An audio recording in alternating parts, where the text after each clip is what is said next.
माथाड़ी श्रमिक संघ राष्ट्रीय जनरल श्रमिक संघ इस रूप में कामगार का नेतृत्व करते हुए इस नागपुर शहर में काम कर रहा हूँ। आज आपने जो एक निवेदन दिया है, क्या बताएंगे, क्या निवेदन था, किन मांगों को लेकर निवेदन दिया गया है? मेरे निवेदन में आज ये था कि पिछले 50 वर्षों से इस महाराष्ट्र राज्य में वसंतराव नाइक साहब के ज़माने से माथाड़ी कामगारों के लिए, माथाड़ी कामगार यानी ऐसा कामगार जो असुरक्षित है, जिसको किसी भी प्रकार से सुविधा नहीं दी जाती है और जिसको ना यानी कोई भी सोशल सिक्योरिटी जिस कामगार को नहीं है, वो माथाड़ी कामगार की श्रेणी में आता है। जिसको कोई यानी काम के घंटे तय नहीं है, उसको 300 दिन काम मिलेगा ऐसी गारंटी नहीं है, उसका ESI नहीं, उसका प्रोविडेंट फंड नहीं, उसकी कोई ग्रेजुटी नहीं, यानी कोई भी कायदा जिसको नहीं लगता वो माथाड़ी कामगार कहलाता है। इसलिए अपने वसंतराव नाइक साहब के ज़माने में माथाड़ी बोर्ड की इस महाराष्ट्र राज्य में स्थापना हुई थी। पूरे देश के अंदर में एकमेव राष्ट्र है महाराष्ट्र जिसमें माथाड़ी कायदे की अमलबजावनी होती है। माथाड़ी कायदे के अंतर्गत ऐसा काम आता है, माथाड़ी कामगार यानी हमारा ऐसा कामगार है जिसका काम रेगुलर नहीं है, यानी 300 दिन काम नहीं है। जब काम रहता है किसी भी कारखाने में या किसी भी स्थापना में जो रॉ मटेरियल आता है, यानी कच्चा माल कारखाने में प्रोडक्शन बनाने के लिए जो आता है, उसको अनलोड करना बाहर से आए हुए माल का, और कारखाने में या किसी भी स्थापना में जो तैयार माल हो जाता है, तैयार माल को बाहर ले जाने के लिए लोड करना, ये काम माथाड़ी कामगारों के हिस्से में आता है। वो कभी महीने में 20 दिन होता है, कभी 15 दिन होता है, कभी 17 दिन होता है, यानी इसलिए उसको असुरक्षित कामगार कहते हैं। उसका कोई रेगुलर पेमेंट नहीं है, कोई तय पगार नहीं है कि महीने में उसको इतना पगार मिलेगा, ऐसा कुछ नहीं है। उसको मैंने आपको जैसा बताया कि ESI का, PF का कोई भी ऐसा कायदा उसको लागू नहीं होता। तो माथाड़ी कायदे की स्थापना इस महाराष्ट्र राज्य में इसलिए की गई थी कि उसको थोड़ा बहुत संरक्षण दिया जाए, उसको सामाजिक सुरक्षा दी जाए। वो सामाजिक सुरक्षा के तहत अगर माथाड़ी कामगार कहीं पे 1000 रुपये का काम अपना करता है तो 1000 रुपये में उस मालक को 1000 रुपये प्लस उसके ऊपर 30% लेवी, ऐसा 1300 रुपये, 1300 रुपये माथाड़ी बोर्ड में जमा करना पड़ता है। तो 1000 रुपये तो उस माथाड़ी कामगार का पगार हो जाता है। 1000 रुपये उस माथाड़ी कामगार का पगार हो गया, और जो 300 रुपये है उस 300 रुपये में उसका हॉस्पिटल, उसको एक्सीडेंट हुआ तो उसका बेनिफिट, उसको बोनस, जब वो नौकरी छोड़ेगा तो उसको ग्रेजुटी, ऐसा वो 27.5% में माथाड़ी बोर्ड ये करता है और 2.5% में माथाड़ी बोर्ड का काम चलता है। जैसे उसके बाबू, क्लर्क, अधिकारी, यानी वो कार्यालय का खर्चा ऐसा चलता है। यानी माथाड़ी बोर्ड के लिए गवर्नमेंट ने आज तक कोई भी एक भी पैसा अपने पास से सरकार को देना नहीं पड़ा। माथाड़ी वर्कर जो काम करता है, मालक जो उसके पगार के साथ में 30% लेवी देता है, उसी में माथाड़ी बोर्ड चलता है, उसी में माथाड़ी बोर्ड के कर्मचारी चलते हैं और इनको सुख सुविधा आज तक मिलती थी।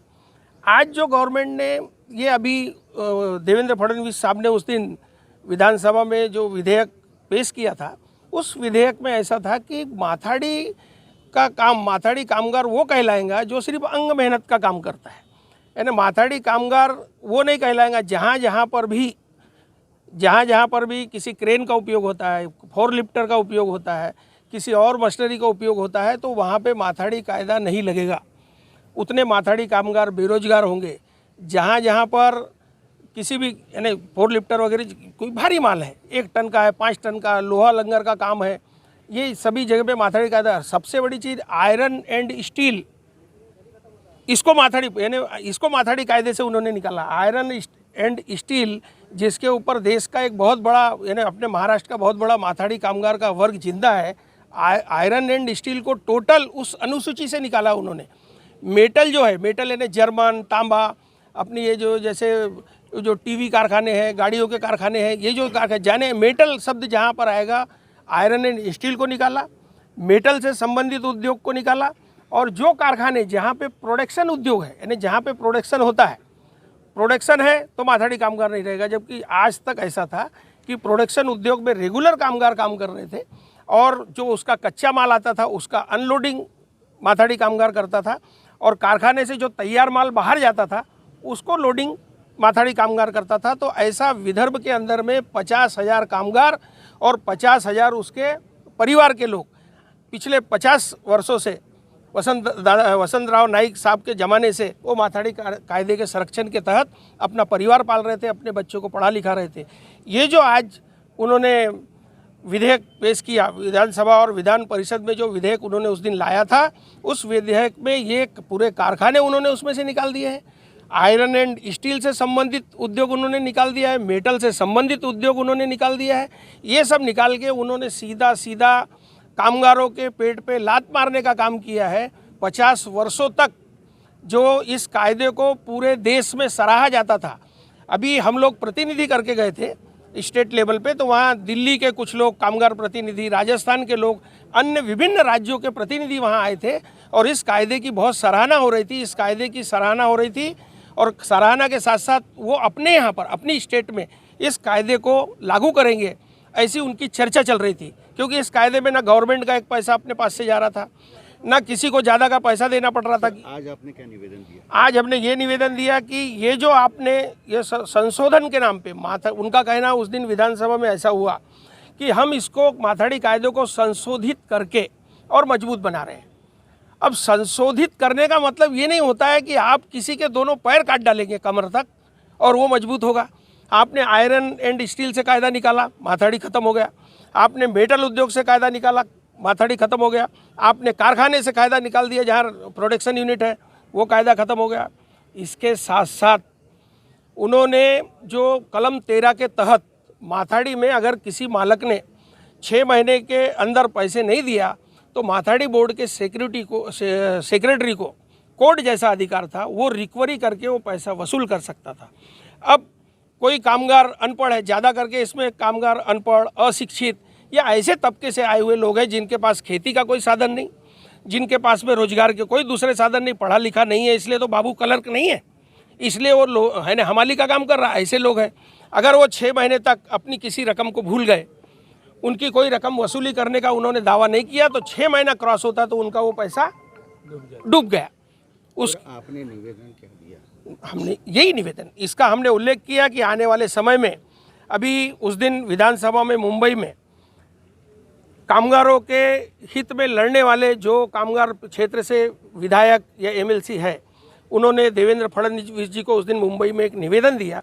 उस निवेदन पे 21 लोगों की समिति बनी हुई है और वो समिति नागपुर के अधिवेशन के आखिरी हफ्ते में इसमें यानी निर्णय लेने वाली है। हमने अपने निवेदन में ये बोला कि देवेंद्र फडणवीस जी जो उप मुख्यमंत्री के साथ साथ इस नागपुर के निवासी है, उन्होंने इंडोरामा या MIDC के बुट्टी बोरी के बहुत सारे यूनिट में जीवन के शुरुआत में उसमें दिलचस्पी लिया है, कामगार क्षेत्र में दिलचस्पी लिया है, उनको कामगारों के दुख तकलीफ की जानकारी है।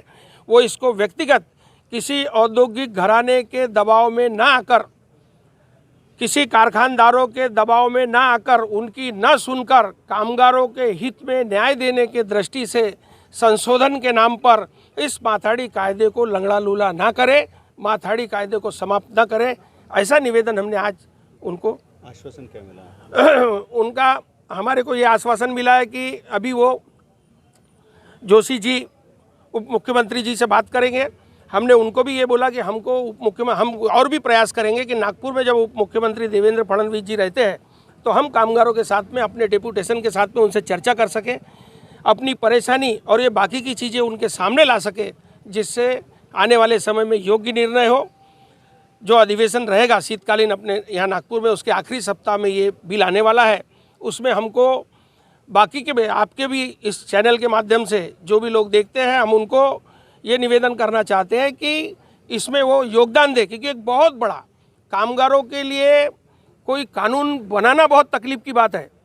ये माथाड़ी कानून यानी अन्ना साहेब पाटिल और बहुत सारे ऐसे माथाड़ी के लीडर हुए जिनका इसमें योगदान रहा है, जिसमें उनकी आहुति रही है।